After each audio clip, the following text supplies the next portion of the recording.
In Sporty news today, Team GB swimmers become superheroes. Djibril Cisse likes controversy. The secret of Balotelli's haircut revealed.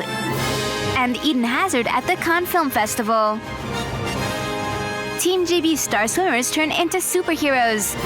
Swimmers Rebecca Adlington and Carrie-Anne Payne, diver Tom Daly, the captain of the water polo team Fran Layton, disability swimmer Sasha Kindred, and synchronized swimming champion Katie Dawkins are some of the biggest British Olympic medal hopes.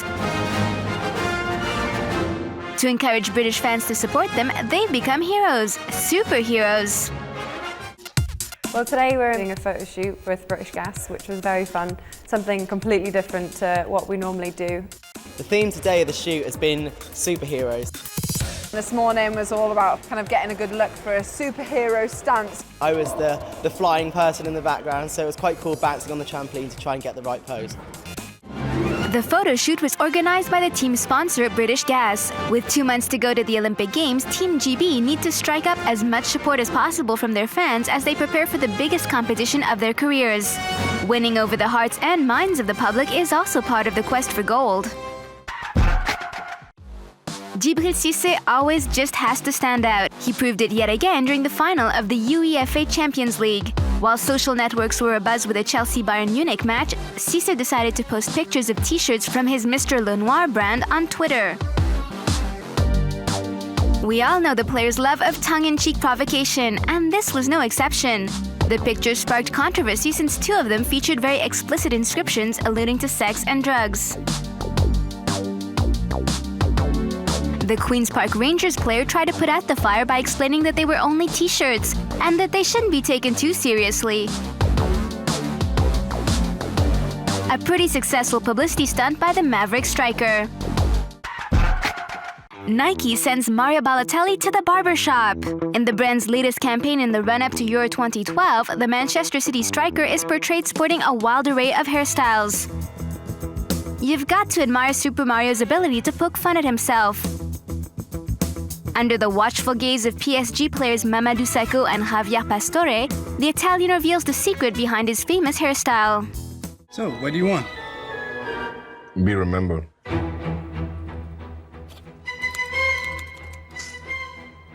No.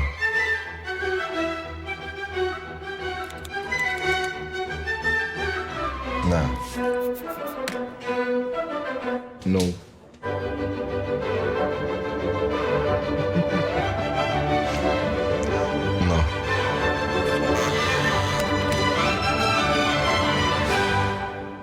Not bad. Keen observers will have recognized references to other players known for their extravagant do's: Ronaldinho, Neymar, Valderrama, and Ronaldo. The French championship is over, so players can finally let their hair down. That's what Eden Hazard, the star of Lille Football Club, decided to do by heading to Cannes. Don't worry, he doesn't plan on joining the town's team. It was all glitz and glamour as the Belgian player made a red carpet appearance at the Cannes Film Festival with his teammates Rio Mavuba and Tullio De Melo. The latter even posted a picture of the 3 players dressed to the nines. If they're considering a career change, they could follow in the footsteps of former French football legend Dominique Rocheteau.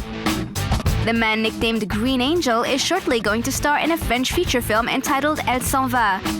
We hope his big screen appearances meet with as much success as his performances on the pitch. When you love something, money is no object, and Champions League supporters tend to be super generous. These are the findings of a study into the spending habits of football fans that was carried out by MasterCard, the main sponsor of the European football tournament. Champions League fans are set to spend no less than $45 billion per year to indulge their passion. They are huge spenders, splurging on anything from televisions and trips to club-branded goods. The #1 expense is travel and accommodation.